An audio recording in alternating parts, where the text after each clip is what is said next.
Illinois as the whiteout game?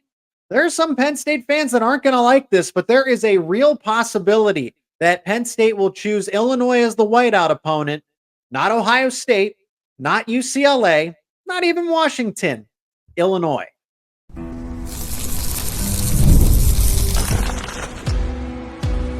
You are Locked On Nittany Lions, your daily podcast on the Penn State Nittany Lions. Part of the Locked On Podcast Network, your team every day. If you liked Minnesota and Iowa as the whiteout games, you're probably not going to like Illinois all that much more. This is Locked On Nittany Lions. I'm your host, Zach Seyko, and thanks so much for making us your first listen and watch every single day. We are free and available wherever you get your podcasts, including YouTube. Let's welcome him back. Adam Sheetz, free agent broadcaster, is joining the show, formerly the Penn State men's basketball insider at Penn State's Com Radio, but he graduated and is now a free agent. So scoop him up while you can. But he's going to talk about some football with me today, as he covered football, baseball, basketball, and so much more during his time at Penn State. Today's episode is brought to you by FanDuel. Make every moment more. Right now, new customers can get $150 in bonus bets with any winning $5 bet. That's $150 with any winning $5 bet. All you got to do is visit FanDuel.com/lockedon to get started. So, Adam, it is starting to circulate that this is a strong possibility Penn State could make Illinois the whiteout game. It's controversial because Illinois, I know there was as somebody said, this was punishment for the 9 overtime game back in 2021, and it very well could be here. But NBC announced that Penn State is going to have that Illinois game. Penn State and Illinois is going to be a primetime game at the end of September here. So Penn State likes the aesthetics when it comes to the whiteout. It's based on other selections. Ohio State is looking like it's going to be a Fox Big Noon kickoff. Nothing is confirmed there, but Washington and USC that same weekend would be the night game on NBC. It's just not looking good that Penn State is going to get one of its preferred opponents, Ohio State, UCLA, even Washington. It's going to be Illinois. At least it's trending that way. Yeah, I mean, obviously, if Penn State wants it to be a night game, you understand it. You know, the aesthetics of being at night looks better on TV, better for recruiting. I mean, that's the huge thing that I'm sure the coaching staff really preaches. We want this to be a recruiting event, and having it as a night game is huge. It looks better. The crowd's more into it, and the recruits really get to feel that atmosphere. Plus, I mean, you know, I don't think Penn State plans this out, but you put it against the lesser opponent. The fans are like, but I mean, teams like, well, if we're going to win, I mean, it definitely looks better for the recruits to stand there and see the team when the team's going to win a game, even though it might not be the biggest game of the year, but they want it to be a night game. They've shown that. They did a poll last year before they selected the game. Do they want it to be a night game, or was it more important on the opponent? It was voted by fans that they valued night games more, and that's why Iowa ended up being that night game last year. Obviously, I'm sure the team wanted it to be better weather. I mean, you pick at the end of September, you think it's going to be nice, but it rained the entire time. They're thinking maybe that same thing this year with Illinois. And I mean, it's obviously not ideal. Illinois is not coming off a good season. Illinois was the whiteout before in 2008, but that was after Illinois won the Big Ten and went to the Rose Bowl. So it was a different Illinois team coming in with expectations. This Illinois team coming off a tough year. Penn State went out there and beat them last year. And it's going to be, looks like it's that way to me. I don't think it should be a night game. I think it should be the biggest opponent. That's besides the point. Yes. But I mean, that's just the way when the Big Ten left ESPN, you kind of figured this would be coming, and now it's coming to fruition where Penn State wants their biggest game to be a night game, but that might not be a possibility in years going forward. I agree with you wholeheartedly. I think it's dumb. I think it's wrong. I know what Penn State is up against because they're competing against so many different types of factors. The convenience for recruiting, right? That's a big element of it.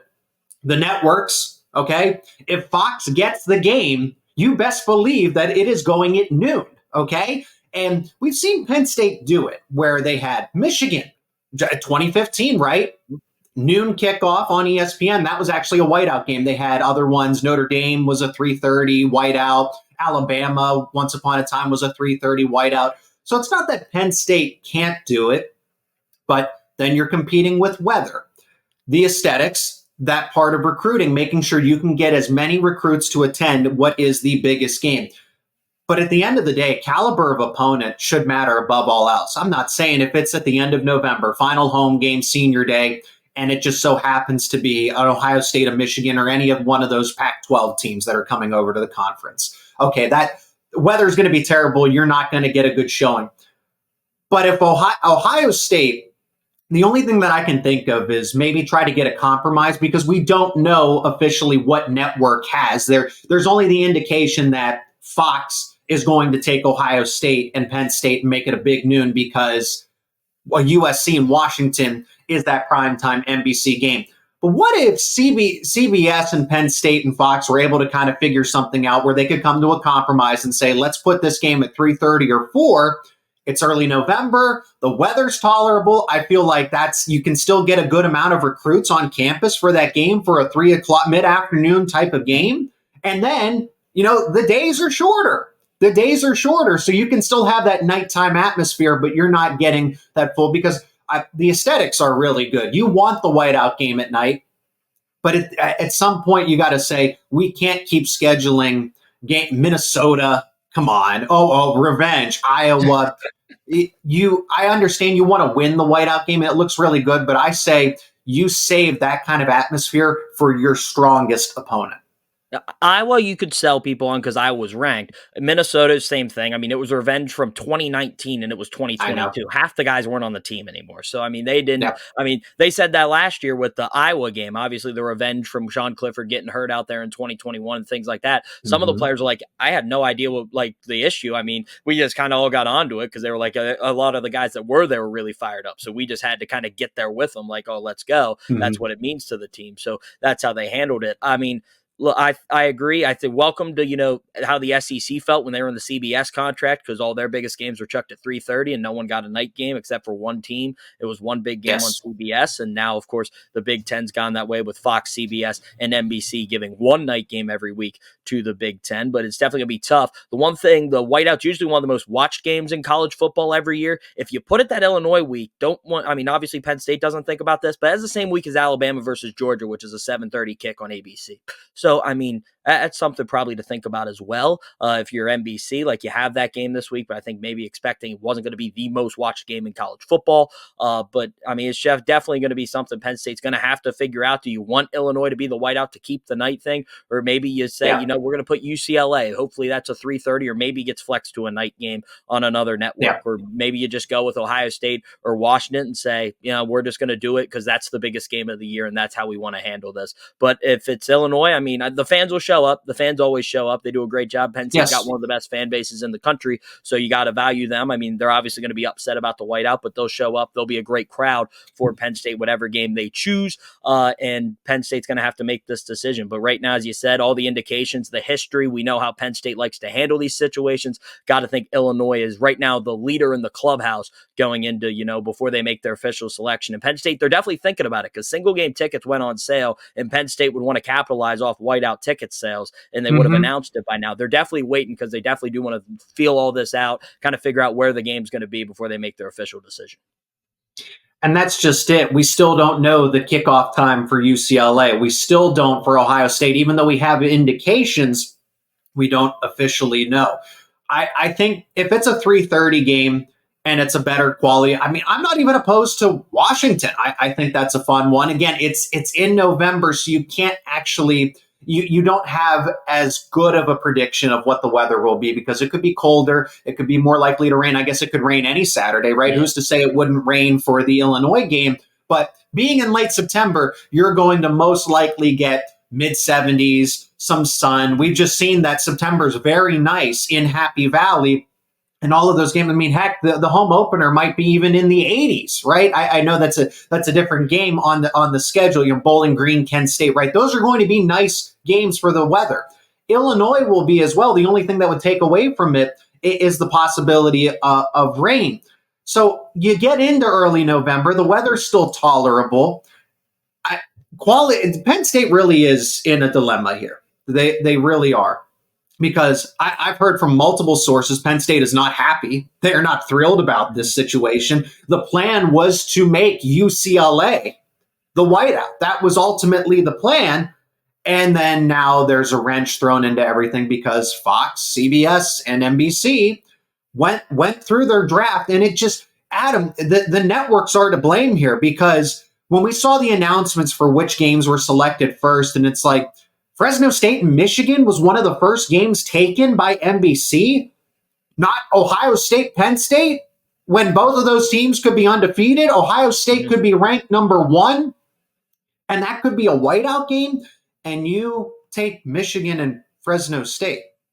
The networks are to blame. I understand where Penn State is coming from in terms of recruiting, in terms of the aesthetics, in terms of weather. I get that, and I understand why they make this decision. But the networks, if you want to point the finger at somebody, the party to do it is the networks, and Fox's stubbornness not to make any, and it's a part of the contract too. Fox already wants to put these games at noon, but also the fact that Fox can't say, hey, we'll put this instead of noon, we're going to try to make this a night game. There's stubbornness, there's the contract details, but the networks are to blame. Yeah, I mean, obviously the networks do what's best for the networks, and Fox, they've figured out this big noon kickoff thing because ESPN is at a stranglehold on, the primetime night slot there with Kirk Herbstreit and Chris Fowler doing their games. Penn State's been the benefactor of that. They've had a lot of whiteouts before the Big Ten left ESPN on that network, but now, of course, Fox kind of taken over, and they've really mastered that noon spot. They get heavy ratings in their noon spots, so, I mean, it's working for them, but obviously the fans are the ones, and the fans going to the games are the ones that end up having to take the back seat, having to play in noon games instead of, playing those night games. And it's frustrating. But I think Penn State, the one thing, if you're Penn State and you're looking to be like, can we justify a noon whiteout? I'd highly recommend looking at the stripe out against Michigan last year and how great that atmosphere was, how packed it was. If you're playing the right opponent, the fans are going to show up. The students were there well early for that noon game. I mean, if you're playing the right team and you make it a big game, people will show up. I think everyone's going to show up for Ohio State, whether it's the whiteout, the stripe out. If they decide to do another helmet stripe game, they'll show up too. And, it's going to be a big game for everybody. So I think that's where Penn State's got to figure out how they want to handle this. Obviously, it's frustrating, not ideal that Penn State's not going to be guaranteed that, the biggest game of the year playing Ohio State, that game's going to be at night, make it the whiteout like it used to be in the 2010s when Penn State really started to really make a big impact on this whiteout game. It's different now. They're having to see the landscape of college football change a little bit for them and how they'll handle it. I'm sure they'll figure out a recipe, and I'm sure this year is really going to be how they figure that out. So next year, obviously the home schedule looks the way it is. Everyone looks at Oregon as the big game next year, but there aren't many other options. This is a real good idea, and how they're going to do it this year with so many games to choose from. Now to look into next year where it's going to be one, and they're really going to have a tough time making that decision. So we'll see how Penn State does it. I mean, they're going to make the right decision for them and how they want to handle it, but the fans are going to show up anyway. It's a great fan base, and they're going to do a great job with it. So.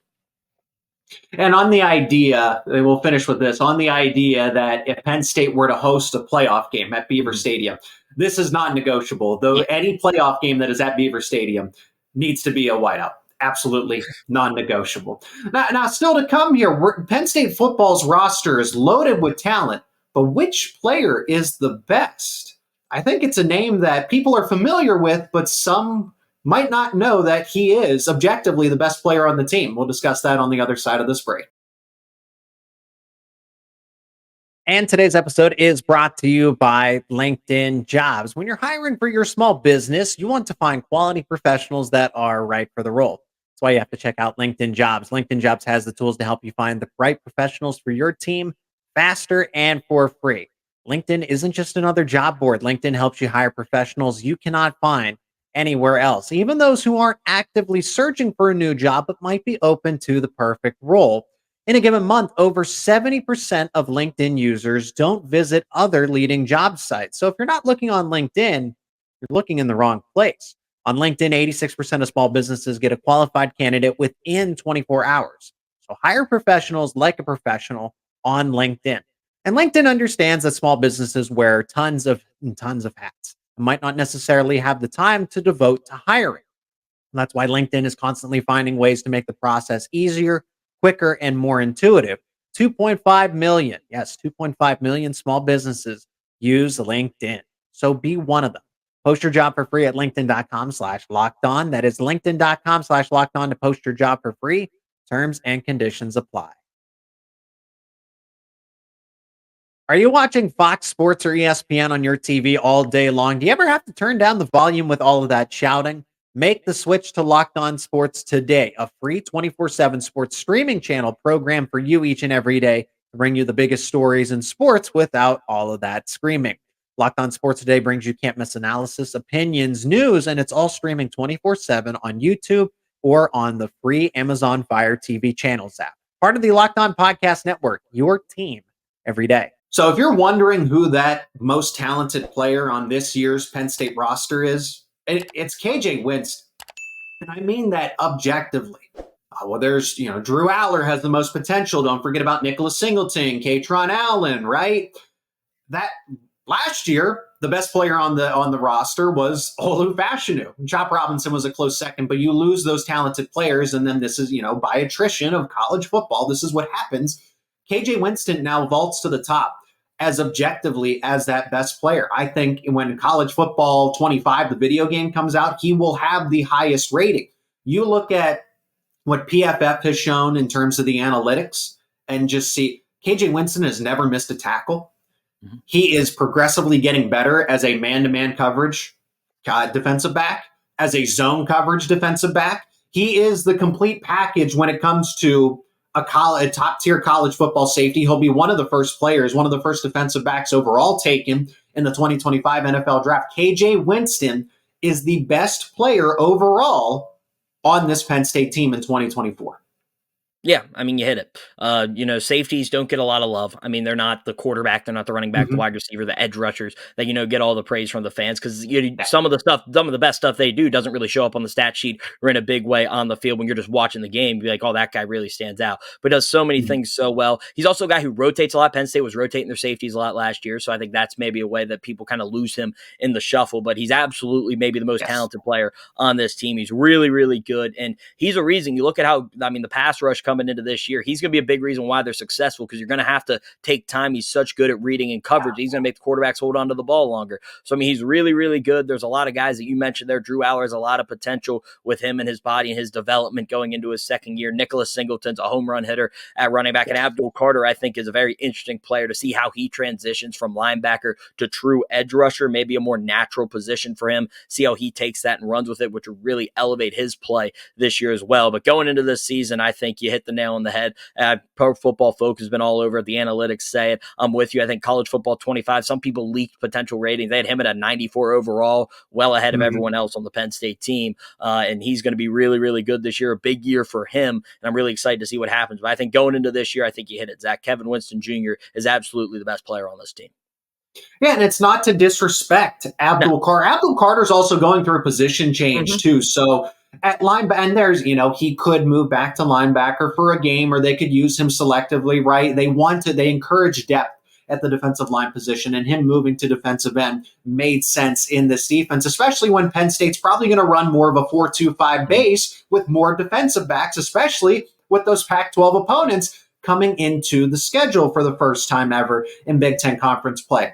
But KJ Winston is a 3-down player. He's not a liability in anything, right? He doesn't have a weakness. Zone coverage checks all the boxes, getting better at man coverage, but the tackling, I would not be surprised if you look at that video game rating. And again, I know it's a video game, but they're basing it off of something. This isn't just for fun. They try to make these ratings as accurate as possible. KJ Winston should have a 99 overall tackling rating. Like, he has not registered a missed tackle. He's good at tracking the football. He's good at recognizing plays. Truly the complete player at that safety spot, wherever you need him to be, up in the box, or if you need him over the top. Like, KJ Winston is being ranked above guys by other analysts, by Caleb Downs or any of these other safeties. I'm like, man, Caleb Downs is arguably the best safety overall in the country, and KJ Winston is in that same conversation, and some draft analysts have him ranked even higher going into the season. That tells me everything I need to know about KJ Winston.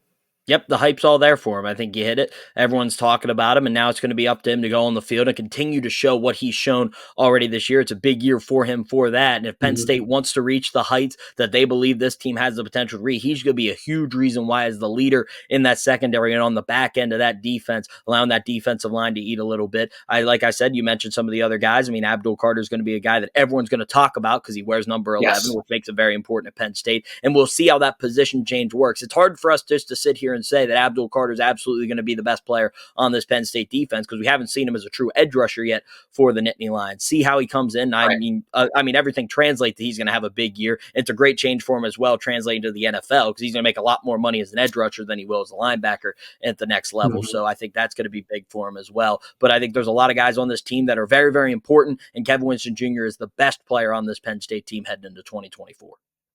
Yeah, Penn State has a lot of talent. They certainly do. And guys should be in contention for that top spot. But as we sit here and we're looking at week 1 against West Virginia, who is the most talented, who has the combination of overall attributes, you put them together, KJ Winston is the number one, the best, most talented player on this Penn State football roster. Other guys are close. Singleton, Allen, Aller, Dennis Sutton, Carter, as we've mentioned. Those guys can be up there. Tyler Warren even, right? But Winston, combine all of the skill sets, all the skills that he has together, he would be your best player on this Penn State roster. Now, speaking of players, there's 3 more from the class of 2024 that are officially a part of the group. The gang is all together, and Penn State has its roster now complete with Corey Smith, Donovan Harbour, and DeJuan Lane joining the team for this upcoming season. What can they contribute? What is their potential? We'll discuss that next. And today's episode is also brought to you by FanDuel, the official sportsbook of Locked On. It is winner take all in the NBA and the NHL, and FanDuel gives you a shot to bring home a big win of your own. Right now, new customers get $150 in bonus bets with any winning $5 bet. That's right, that's $150 to bet on spreads, money lines, player props, and so much more. And all you got to do is visit FanDuel.com/lockedon. That is FanDuel.com/lockedon to make every playoff shot count. Over in the NBA, it's coming down to the wire with the Celtics and the Mavericks. Currently, the Celtics are minus 255 favorites and 6.5 point favorites against the Mavericks. And then over in the NHL, it's down to the Panthers and the Oilers. You can find the Panthers as a minus 140 favorite in game 1 of those respective playoff series. If you like those lines, all you got to do is go to FanDuel.com/lockedon. Once again, that's FanDuel, America's #1 sportsbook. Donovan Harbour, Corey Smith, and DeJuan Lane finally make it onto campus. I think that these players have all the potential in the world. Since they are joining the team a little late, there wasn't that, early enrollee period for them to get adjusted to the workouts, to the speed, to put on some strength, put on some muscle to be able to compete at the college level. So I anticipate that all 3 of these players are going to redshirt, but I think Harbour can be a future starter on the offensive line at guard. Corey Smith has just the overall athleticism, the speed. There's James Franklin alluded to that he could be used as a wide receiver. If there are too many options at running back, he could be flexed out to wide receiver and go through a position change. DeJuan Lane's listed as a safety, but ultimately the way he projects is at linebacker. So I don't want people to get confused, like, if these guys are so great, why are they on the bench to start their Penn State careers? They're getting onto campus a little late. That's fine. But after their development, they're going to be really, really good and significant contributors for Penn State in probably 2 years' time. Yeah, I think you hit it there. And I don't think either of these 3 guys translate as, a guy that's going to come in this year and be a big, big impact for Penn State. A couple guys maybe get on the special teams group. I mean, you hope. I think Corey Smith's the guy you mentioned, his speed. We'll see maybe if they try to turn him into a returner with how dangerous he could be at that aspect. Yes. DeJuan Lane, as you mentioned, he translated as a linebacker. So I think this year is going to be big for him as probably a redshirt year to put weight on, because right now sitting at 195 at 6'3", you probably want to bulk him up if you want to move him up instead of sit him back at safety. So we'll see how Penn State handles that. And Donnie Harbour, as you mentioned, he's a guy that, as an offensive lineman, you don't really plug and play a freshman, especially that gets on campus late, because it's so important about the physicality and getting in the weight room, things like that. Penn State's got a veteran-laden offensive line and guys they're ready to take those spots. So Harbour's probably not a guy who's going to step in and try to take one of those spots right away. But there are 3 guys that translate really well. I think have high upside, and with the right development could be really, really impactful. And guys, for Penn State. So I'm interested to see how they get on campus, but they're not guys that if you don't see them this year, you should be all worried about their development. They're guys that once they get going, especially Corey Smith. I mean, you have Nicholas Singleton and Katron Allen. Running backs really, there aren't many more carries to go around. So just allow these guys to develop and see what could happen. But I'm sure this coaching staff's very excited to get their hands on these three guys and get working with them. I'm most excited for Corey Smith's development just because he isn't boxed in, right? Donovan Harbour's an offensive lineman. DeJuan Lane, we know, is projecting towards being a linebacker. Maybe they keep him back at safety. Who knows? But with just what's gone on at the wide receiver spot and him logging, I think it's the fastest time still, the fastest time that a player has clocked at the high school level in history, nationally, right? The fastest speed clocked in a high school game. That's Corey Smith. So you just get the football in his hands, period. Whether he's a speed back, a third down type of player, or eventually you move him into the slot. He's listed at 5'9". KJ Hamler, right? The comparisons are there, but this is different because Corey Smith is a running back to start, whereas KJ Hamler, bona fide wide receiver from start to finish in his football career. But Corey Smith's athleticism just makes you wonder what he can be just as long as you get the football in his hands, whether he ends up being a running back and a change of pace kind of guy, speed guy, where you have a speed guy and a power guy, right? That's a deadly combo right there at Penn State's backfield with the way that they like to run two running backs. Or if you end up making him a wide receiver, Penn State's just lacked that over-the-top threat in the passing game. You just need something. And I still feel like Penn State doesn't have that. So, and as you mentioned, return game is a big possibility because Penn State likes to put running backs as the return guy. So Corey Smith, his speed alone, just the opportunities are endless for him of how he can get involved in Penn State's game, regardless if that's offense or special teams. Yeah, I mean, he's that's the big thing for you. I mean, he's going to be an exciting guy, and he's a guy that, he's one of those guys James Franklin always talked about. You get the ball in his hands, and he can take the top off of defense and make an explosive play every time. He loves those guys, and he's one of those guys that has that potential with how fast he is and how he can change the game. I think that's one way he might be able to get on the field early would be his way. Maybe Penn State, we mentioned, they've needed a guy to take the top off the defense as a receiver. If Corey Smith can develop into that guy that can line up in the slot and just run kind of like a go route and get down the field, maybe he finds his way onto the field this year. Or a guy maybe in third down situations, you run a little screen pass for him, try to get him in space and see what happens. We'll see how fast he can develop in his time at Penn State. But I mean, it's really, really exciting. He's a guy, I'm with you, Zach. Can he put on the weight that's going to be necessary to play at the next level and keep that speed? Yes. If he can, he's going to be an absolutely phenomenal running back for Penn State and be one that fans are going to remember for a long, long time. Yeah, and the reason, James Franklin said this when they were finishing up their class of 2024, when signing day was back in December, and he had his press conference, and he said, both Quentin Martin and Corey Smith could play receiver for us hypothetically because of how much they were involved in their respective passing games. Mm-hmm. So it's not like Nicholas Singleton kind of had that against him because he was just a running back. They Governor Mifflin High School, I called one of the football games where Singleton played and absolutely destroyed its opponent. And Singleton just basically, they pitched him the football and let him go. Every play was a running play because that's what worked for them. But Corey Smith and Quentin Martin, they were used as wide receivers just because of the way their offenses ran. So Smith has that experience. It's not like he's going from a running back only. He has experience in the passing game that's going to work well for him just any way he can to get onto the football field for the Nittany Lions.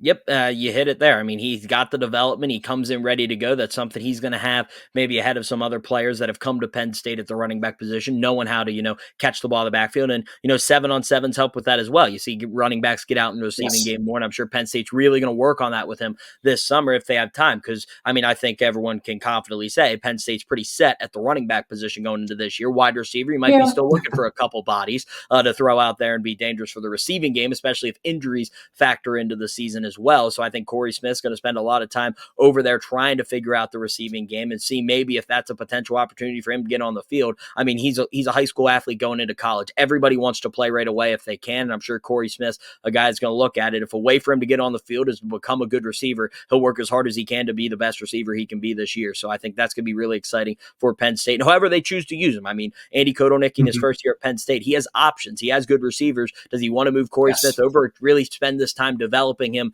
as a running back. He's going to have a lot of options to make there, and we'll see how Penn State elects to use him. But really exciting player with his speed and his athleticism, which makes him very dangerous for the future of Penn State offense.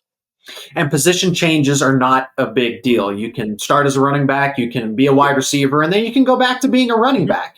Penn State has players change positions all the time. I mean, look at Bill Belton, what happened with him, and his trajectory was a wide receiver, then ultimately switched to a running back and became a significant contributor on offense for Penn State once upon a time. I know that was a while ago, but position changes can work. And then if they see, again, it's all about need. But that's how versatile Corey Smith is that wherever they need him most, be a running back, be a wide receiver, they can put him wherever, and he's going to succeed because of that skill set. That's going to do it for this edition of Locked On Nittany Lions. I want to give a big thank you to Adam Sheetz, as always. Free agent broadcasters, companies, look him up, get him hired, because you will certainly not regret having him on your roster when it comes to media and broadcasting. Adam, thanks so much for the time again, as always, talking a little bit of football. And we're going to have you on routinely here throughout the summer and hopefully into the season as well. So, Adam, looking forward to anytime we get to chat some Penn State sports. Thanks, Zach. Always a pleasure. And once again, thanks so much for checking out this episode of Locked On Nittany Lions. Be a part of the discussion down in the comments section what you think about the whiteout game, Penn State's best player on the roster, and the 3 incoming class of 2024 commitments. If you enjoyed this conversation, leave a like on the episode, share it with friends and family. And if you're not already, become an everyday or subscribe to Locked On Nittany Lions on YouTube and wherever you get your podcasts for the latest conversations around your favorite Penn State sports teams. And of course, don't forget, Locked On has launched the first ever national sports 24/7 streaming channel on YouTube. And now it's available on Amazon Fire TV and the free Fire TV channels app. Locked On Sports is here for you 24/7. Covering the top sports stories of the day with the local experts of Locked On, plus the national shows covering each and every league. You can find Locked On Sports today, now available on YouTube and on the free Fire TV channels app.